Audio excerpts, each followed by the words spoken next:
પકોડા તો તમે ખાધા છે, પણ આવા પકોડા કરે નહીં ખાધા હોય. એકવાર જો આવા પકોડા ઘરે બનાવશો ને તો મજા જ આવી જશે. સૌથી પહેલાં બટેટાને બાફી લેવાના. બટેટા બફાઈ જાય એટલે એની સાલું કાઢી લેવાની.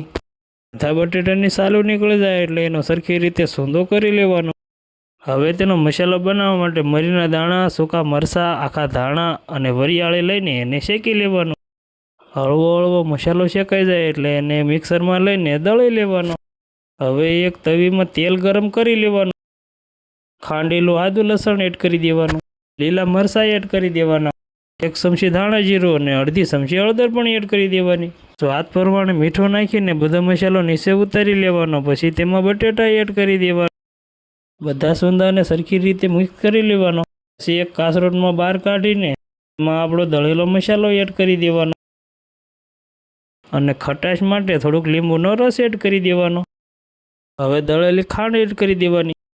ફરી એકવાર બધા મસાલો મિક્સ કરી લેવાનો. હવે બ્રેડ લઈ લેવાની. પછી મસાલો બધો એમાં ભરી લેવાનો.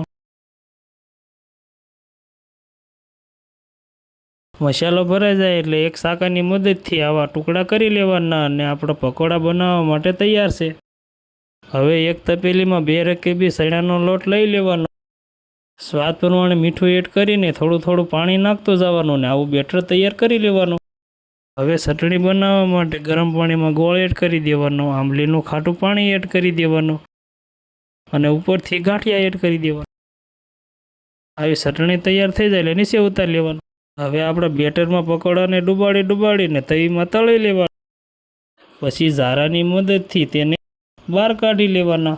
ઝારામાંથી બધું તેલ નીતરે એટલે એને કાસરોટમાં બહાર કાઢી લેવાના. આપણા પકોડા બનીને તૈયાર છે. કેમ આવી ગયું એને મોઢામાં પાણી. હવે ગરમ ગરમ ચટણી યારે ખાઈ લેવાના. બાકી વિડીયો પસંદ આવ્યો હોય તો એક લાઈક કરતા જજો. બાકી હસતા રહો અને ખુશ રહો.